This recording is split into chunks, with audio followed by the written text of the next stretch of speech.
ಧರ್ಮಸ್ಥಳ ಷಡ್ಯಂತ್ರ ಕೇಸ್ನಲ್ಲಿ charge sheet ಸಲ್ಲಿಕೆ ಆಗಿದೆ. ಎಸ್ಐಟಿ ಬೆಳ್ತಂಗಡಿ ಕೋರ್ಟ್ಗೆ ಈಗಾಗಲೇ ಚಾರ್ಜ್ ಶೀಟ್ ಅನ್ನು ಸಲ್ಲಿಸಿದೆ. ಆ ಚಾರ್ಜ್ ಶೀಟ್ ನಲ್ಲಿ 6 ಜನರ ವಿರುದ್ಧ ಚಾರ್ಜ್ ಶೀಟ್ ಇದೆ. 6 ಜನರು ಷಡ್ಯಂತ್ರ ಮಾಡಿದ್ದಾರೆ.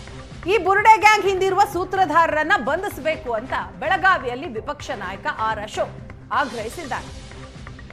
ಸಂಚಿನ ಹಿಂದಿನ ಸೂತ್ರಧಾರ ಯಾರು? ಹಣ ನೀಡಿದವರು ಯಾರು? ಶನಿ ಸಿಂಗಾಪುರ ಆಯಿತು, ಅಯ್ಯಪ್ಪ ಸ್ವಾಮಿ ದೇವಸ್ಥಾನ ಆಯಿತು, ನಾಳೆ ಹಳ್ಳಿ ಭಾಗದ ಮಾರಮ್ಮನ ಮೇಲೂ ಷಡ್ಯಂತ್ರ ಮಾಡ್ತಾರೆ ಅಂತ ವಿಪಕ್ಷ ನಾಯಕ ಆರ್ ಅಶೋಕ್ ವಾಗ್ದಾಳಿ ನಡೆಸಿದ್ರು. 6 ಜನ ಯಾರಿದ್ದಾರೆ ಇವರು ಪಿತೂರಿ ಮಾಡಿದ್ದಾರೆ, ಷಡ್ಯಂತರ ಮಾಡಿದ್ದಾರೆ ಅನ್ನೋದನ್ನು ಸ್ಪಷ್ಟವಾಗಿ ಹೇಳಿದ್ದಾರೆ. ಆದರೆ ನಮಗಿವತ್ತು ಡೌಟ್ ಇರೋದು, ಈ ಷಡ್ಯಂತ್ರದ ಹಿಂದೆ ಇರುವಂಥ ದೊಡ್ಡ ಕೈ ಯಾವುದು? ಸೂತ್ರಧಾರ ಷಡ್ಯಂತ್ರ ಮಾಡಿದವರು 6 ಜನ. ಆದರೆ ಈ 6 ಜನಕ್ಕೆ ಹಣ ಸಹಾಯ ಮಾಡಿದವರು ಯಾರು? ಪ್ರೇರಣೆ ಕೊಟ್ಟವರು ಯಾರು? ಆ ತಿಮಿಂಗಲವನ್ನು ಕಂಡುಹಿಡಿಬೇಕಾಗಿದ್ದು ಪೊಲೀಸರ ಕರ್ತವ್ಯ. ಅಲ್ಲಿ ವೈಫಲ್ಯ ಆಗಿದೆ ಅಂತ ನನಗನ್ಸುತ್ತೆ. ಸೂತ್ರಧಾರ ಅವನ್ನ ಯಾರು ಅಂತ SIT ಅವರು ತನಿಖೆ ಮಾಡಬೇಕು, ಬಂಧಿಸಬೇಕು, ಜೈಲಿಗಟ್ಟಬೇಕು. ಈ ಥರ ಮುಂದೆ ಯಾವುದೇ ಹಿಂದೂ ದೇವಸ್ಥಾನಗಳಿಗೆ ಈ ಥರ ಅಪಚಾರ ಮಾಡೋವಂಥದ್ದು ನಿರಂತರ ಮಾಡಿಬಿಟ್ಟಿದ್ದಾರೆ ಇವರು.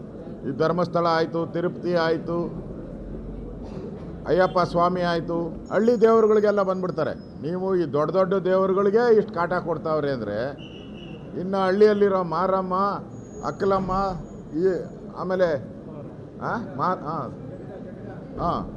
ಈ ಥರದ ದೇವರುಗಳ ಕತೆ ಏನು? ಈ ತನಿಖೆಯಲ್ಲಿ 6 ಜನ ತಪ್ಪಿತಸ್ಥರು ಅಂತ ಬಹಿರಂಗವಾಗಿದೆ. ಈ ಬುರುಡೆ ಗ್ಯಾಂಗ್ನ ಸುಮ್ಮನೆ ಬಿಡಬಾರದು. ಬೆಳಗಾವಿಯಲ್ಲಿ ಬಿಜೆಪಿ ಶಾಸಕ ಚನ್ನಬಸಪ್ಪ ಒತ್ತಾಯ ಮಾಡಿದ್ದಾರೆ. ಹಿಂದೂಗಳ ಶ್ರದ್ಧಾ ಕೇಂದ್ರಕ್ಕೆ ಅಪಮಾನ ಮಾಡಿದ್ದಾರೆ. ಸರ್ಕಾರ ಗ್ಯಾಂಗ್ ವಿರುದ್ಧ ಸೂಕ್ತ ಕ್ರಮ ಜರುಗಿಸಬೇಕು. ಸದನದ ಒಳಗೂ ಹೊರಗೂ ಈ ಕುರಿತಾಗಿ ಧ್ವನಿ ಎತ್ತುತ್ತೇವೆ ಅಂತ ಹೇಳ್ತಾರೆ ಚನ್ನಬಸಪ್ಪ. 6 ಜನರ ಬಗ್ಗೆ ನಾವು ಮುಂಚೆನೇ ಹೇಳ್ತಾ ಇದ್ವಿ, ಮೊದಲು ಇವರನ್ನು ಬಂಧಿಸಿ ಅಂತ ಹೇಳಿ. ತಿಮರೋಡಿ ಅಂಥವರನ್ನು ಮೊದಲು ಬಂಧಿಸಿದ್ರೆ ಸತ್ಯಾಂಶ ಹೊರಗಡೆ ಬರುತ್ತೆ ಅಂತ ನಾವು ಹೇಳಿದ್ವಿ.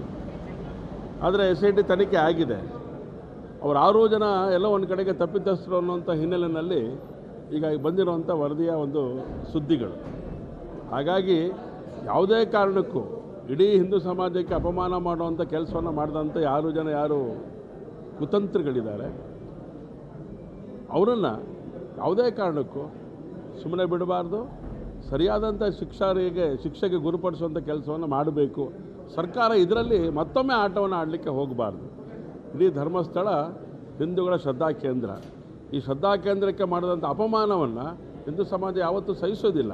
ಆದರೆ ಇವತ್ತು ಸತ್ಯಾಸತ್ಯತೆಗಳು ಗೊತ್ತಾಗಿದೆ ಯಾರು ಅಂಥೇಳಿ.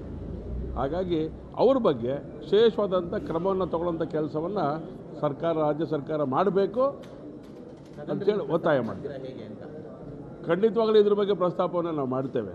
ಸದನದ ಒಳಗೆ ಮತ್ತು ಸದನದ ಹೊರಗೆ ಇದರ ಒಟ್ಟು ಸಂಗತಿಗಳನ್ನು ಇಟ್ಕೊಂಡು ಮತ್ತೆ ನಾಗರಿಕರ ಮುಂದೆ ನಾವು ಹೋಗ್ತೇವೆ.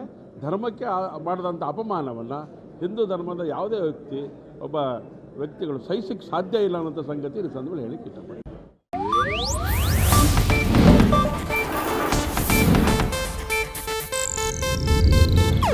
ಇದು ಏಷ್ಯಾನೆಟ್ ನ್ಯೂಸ್ ನೆಟ್ವರ್ಕ್ ಪ್ರಸ್ತುತಿ.